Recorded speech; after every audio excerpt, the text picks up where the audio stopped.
नमस्कार विद्यार्थी मित्रांनो या ठिकाणी 30,000 प्लस जम्बो मेगा पोलीस भरती घटक वर्गीकृत सखोल विश्लेषणामध्ये आपलं स्वागत।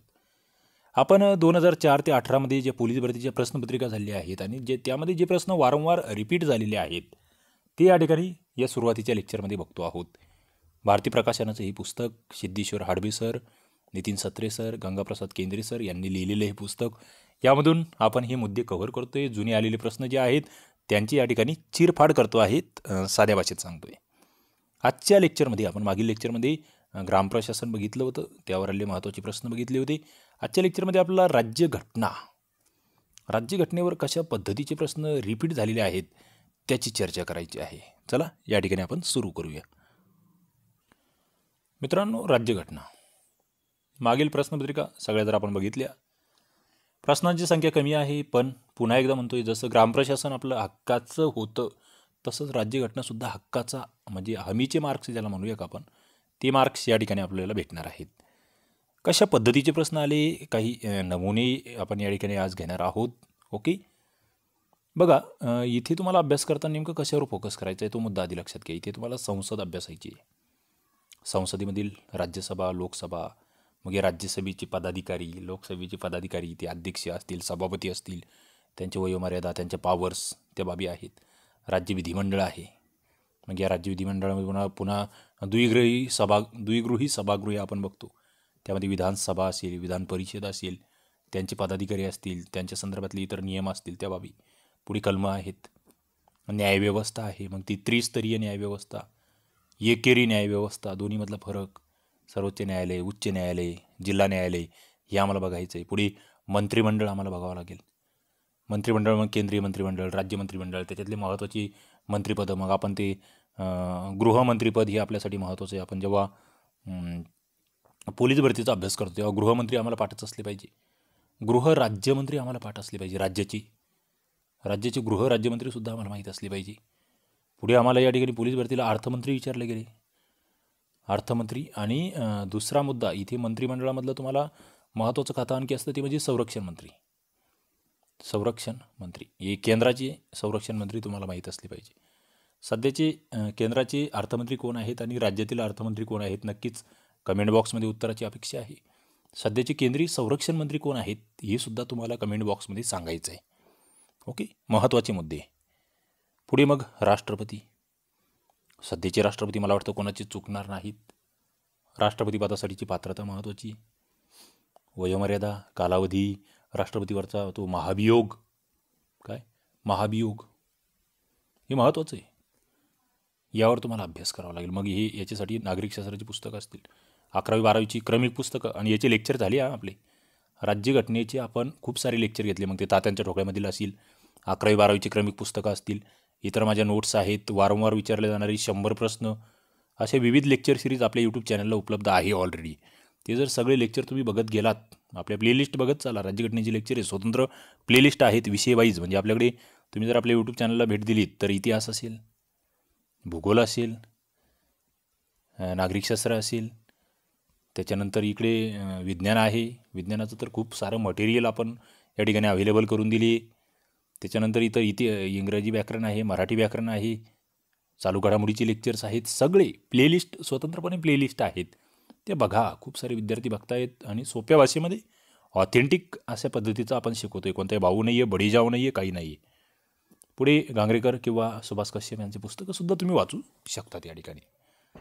आता पुनरावृत्ती झालेले प्रश्न कोणते आहेत, कशा पद्धतीने पुनरावृत्ती झाली आहे, भाषा त्याची कशी आहे ते बघा।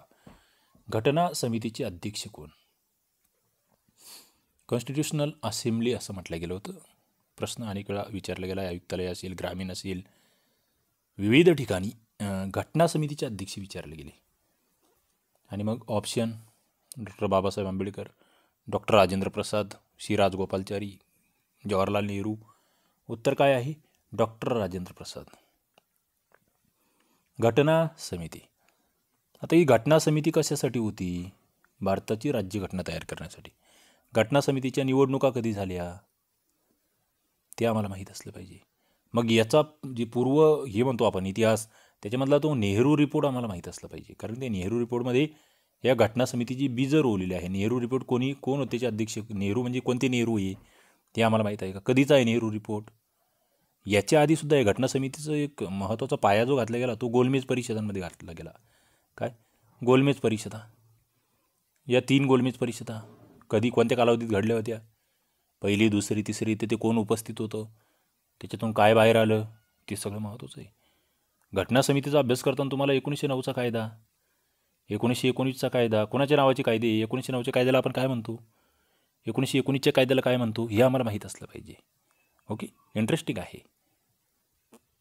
या सगळ्या बाबींचा तुम्हाला अभ्यास करावा लागेल. मग इथे घटना समितीचे अध्यक्ष राजेंद्र प्रसाद.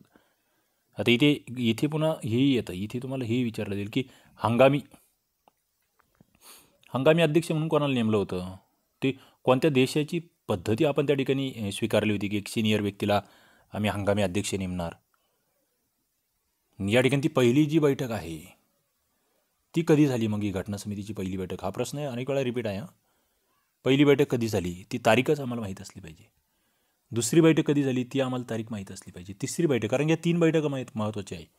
पहिल्या बैठकीमध्ये काही महत्त्वाचे 2-3 मुद्दे घडले, दुसऱ्या बैठकीमध्ये महत्त्वाचे घडले, आणि तिसऱ्या बैठकीमध्ये उद्दिष्टांचा ठराव आहे तो कोणी मांडला हाही प्रश्न अनेक वेळा आला आहे. ओके, इथे डॉक्टर आंबेडकर मसुदा समितीचे अध्यक्ष. मसुदा समितीवर प्रश्न आहे. या समितीमध्ये किती सदस्य होते हा प्रश्न आहे. कोणकोणते सदस्य होते हा प्रश्न आहे. नंतर कोणते 2 सदस्य जे बदलले वेगवेगळ्या कारणांमुळे, आजार असेल, मृत्यू असेल, तेही प्रश्न आहेत, वाचावे लागतील. आपण ही मसुदा समिती तुम्हाला राज्यघटनेचे लेक्चर घेतले त्यामध्ये याची ती गुगली तुम्हाला मी शिकवली आहे. गुगली, ज्याला आपण शॉर्ट ट्रिक्स म्हणतो, ती आपण बघितलेली आहे. ते बघितलेलं असलं पाहिजे तुम्ही. पुढे जवाहरलाल नेहरू हे संघराज्य अधिकार समितीचे अध्यक्ष होते हे माहीत असलं पाहिजे. म्हणजे ज्या समित्या आहेत ना, इतर मूलभूत हक्क समिती असेल, अल्पसंख्याकांसंदर्भातील समिती असेल, ध्वज समिती असेल, वित्त समिती असेल, महत्त्वाचं आहे या समित्यांचे अध्यक्ष तुम्हाला माहीत असले पाहिजे. विचारले गेले मुद्दे. ओके, पुढे भारतीय संविधान कोणत्या दिवशी अंमलात आलं? मित्रांनो, इथे 2 तारखा. आता हा प्रश्न एक आला आहे, त्याला निगडीत मी तुम्हाला माहिती आहे की आपण पूर्ण बाबी ज्या आहेत त्या चर्चा करत असतो, ज्या तुम्हाला खूप उपयुक्त ठरणार आणि ठरलेल्या आहेत. संविधान कोणत्या दिवशी अंमलात आले? खाली तारखा आहेत: 26 जानेवारी 1930, 29 नोव्हेंबर 1949, 26 जानेवारी 1950, 15 ऑगस्ट 1947.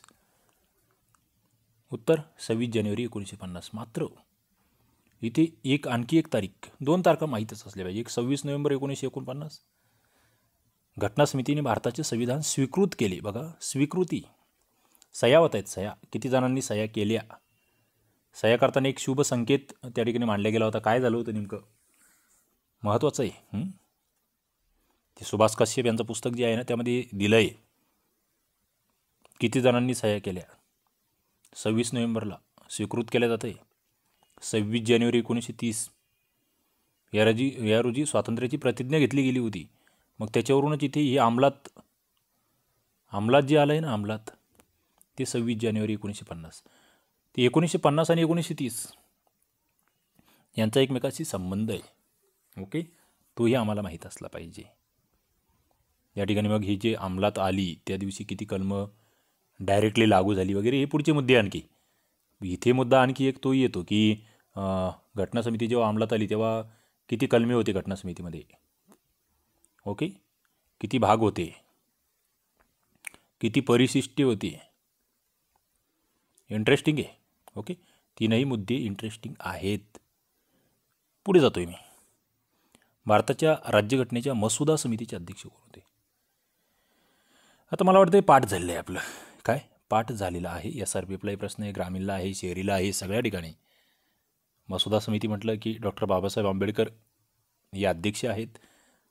आता ही मसुदा समितीची स्थापना कधी झाली? 29 ऑगस्ट तारीख आहे, मात्र साल कोणतं? तुमच्यासाठी प्रश्न आहे माझा.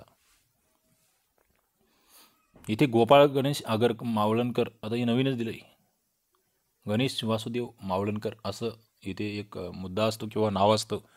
त्यांचं वैशिष्ट्य काय, कशासाठी ओळखले जातात ग मावळणकर, तेही तुम्हाला माहीत असलं पाहिजे.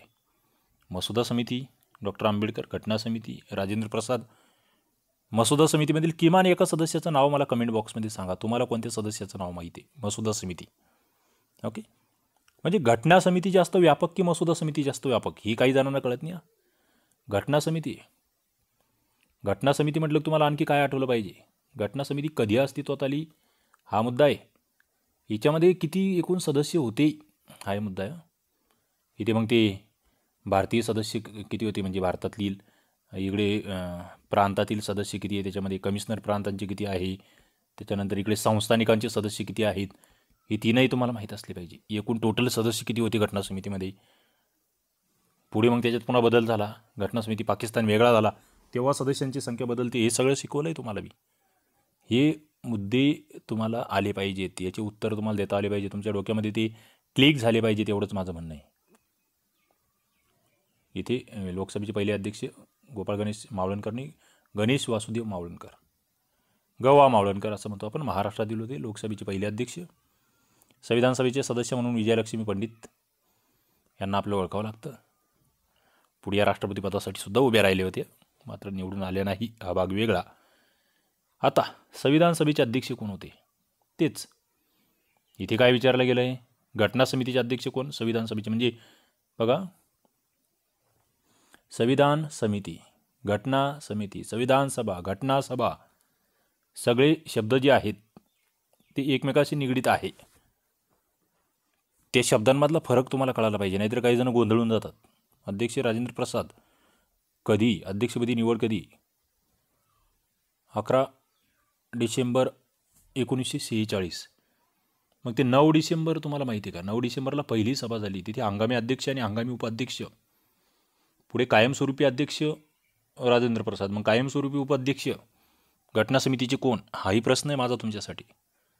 पुढे मग हेच राजेंद्र प्रसाद सलग 2 वेळा भारताचे राष्ट्रपती झाले, 1952 ते 62मध्ये. यांच्यानंतर झालेले राष्ट्रपती कोण, याचा कधी विचार केला आहे का? नक्कीच मला उत्तर अपेक्षित आहे तुमच्याकडून. पुढे, घटनेच्या कोणत्या कलमानुसार जम्मू काश्मीरला खास दर्जा देण्यात आला? आता हे कलम खरं म्हणजे आपण याच्यामध्ये खूप मोठी बदल केले, रद्द केलं आहे असं म्हणत नाही आम्ही. बरेच जण त्या ठिकाणी अजूनही गोंधळतात. हे रद्द झालेलं नाही आहे, याच्यामध्ये खूप सारे बदल केले. बदल असे केले की तो खास दर्जा जो आहे ना तो रद्द केला आहे, कलमनी रद्द केला आहे. ओके, ते तुम्हाला माहीत असलं पाहिजे. खूप वेळा रिपीट झाला प्रश्न होता.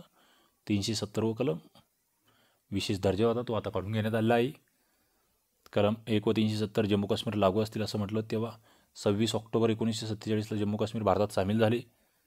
370चा अंमल 1952पासून सुरू झाला होता, हेही आम्हाला माहीत असलं पाहिजे. आता ही कोणती घटनादुरुस्ती आहे की त्याच्या संदर्भातलं कार्यकारी आदेश आहे, या बाबीसुद्धा महत्त्वाच्या आहे, त्या तुम्ही वाचलेल्या असल्या पाहिजेत. ओके, जम्मू काश्मीर. आता हे जम्मू काश्मीर आधी राज्य होतं. ओके, इथे आपण आता काहीतरी केंद्रशासित प्रदेश बनवला आहे नवीन, बरोबर? केंद्रशासित प्रदेश, कोणता नवीन केंद्रशासित प्रदेश या ठिकाणी आपण तयार केला आहे? हे घटक राज्यसुद्धा आपण या ठिकाणी याच्यातून मग ती विधान परिषदेची रचना होती, त्याच्या संदर्भात बदल आपण केले. इंटरेस्टिंग आहे हे सगळं जम्मू काश्मीर. मग याच्यातून नवीन प्रश्न आता तयार होतो की सध्या भारतामध्ये घटक राज्य किती? कारण की संख्या बदलली, या जम्मू काश्मीरमध्ये जे बदल झाले, घटक राज्य सध्या किती, सध्या केंद्रशासित प्रदेश किती? 2 वेगवेगळे प्रश्न आहेत, दोन्हीमधले बदल आहेत ते तुम्हाला सांगता आले पाहिजेत. केंद्रशासित प्रदेश किती, घटक राज्य किती, दोन्हीही प्रश्न आहेत, दोन्हींची उत्तरं तुम्हाला देता आली पाहिजेत. पुढे 370 जम्मू काश्मीर. त्याच्यानंतर मूलभूत हक्कासंदर्भातला प्रश्न. नागरिकांना मूलभूत हक्क व स्वातंत्र्य टिंबटिंब शासन पद्धतीमध्ये मिळतात. बघा, कोणती शासन पद्धती? लोकशाही, हुकुमशाही, राजेशाही की सरंजामशाही? मूलभूत हक्क, फंडामेंटल राईट म्हणतो त्याला आपण, FR म्हणतो. स्वातंत्र्य, फ्रीडम, कोणत्या शासन पद्धतीमध्ये मिळतं आहे? तर लोकशाही, डेमोक्रेसी असं आपण त्याला म्हणतो. लोकशाही शासन पद्धतीमध्ये नागरिकांना मूलभूत हक्क व स्वातंत्र्य मिळते. भारतात हे 6 प्रकारचे मूलभूत हक्क आहेत. भारतात किती? 6 प्रकारचे. आणि भारतीय राज्यघटनेत मूलभूत हक्कांचा समावेश हा 12 ते 35मध्ये. मात्र इथे मला तुम्ही सांगायचं आहे भाग कोणता, कोणत्या भागामध्ये आहे हे मूलभूत हक्क. पुढे मग मूलभूत हक्क इतकंच महत्त्वाचं मार्गदर्शक तत्त्वे, ज्यांना आपण DPSP म्हणतो. काय? मार्गदर्शक तत्त्वे, directive principle of state policy, कोणत्या कलमामध्ये आहे, कलम किती ते किती, त्याचाही भाग तुम्हाला माहीत असला पाहिजे. आणि तिसरा घटक तिथे तो महत्त्वाचा असतो, तो म्हणजे मूलभूत कर्तव्य. काय? मूलभूत कर्तव्य, फंडामेंटल ड्युटीज. त्याचा भागही माहिती असला पाहिजे, त्याच्या संदर्भातली ती कमिटी माहिती असली पाहिजे, कोणत्या समितीच्या शिफारशीनुसार ते त्या ठिकाणी ॲड केले, त्या संदर्भातलं ते कलमही माहीत असलं पाहिजे. ओके, महत्त्वाचे मुद्दे आहेत. राज्यघटनेवर आलेले जे प्रश्न आहेत, वारंवार रिपीट झालेले जे प्रश्न आहेत, मला वाटतं तुम्हाला नक्कीच या लेक्चरमधून त्यांचा अंदाज आला असेल. तुम्हाला हे अभ्यासपूर्ण लेक्चर आवडत असतील तर नक्की लाईक करा, आपल्या मित्रांना शेअर करा आणि पोलीस भरतीमध्ये आउट ऑफ मार्क्स घेण्याच्या दृष्टिकोनातून प्रयत्न सुरू करा. ओके, चला या ठिकाणी सगळ्यांना पुन्हा एकदा शुभेच्छा. थांबतो. धन्यवाद.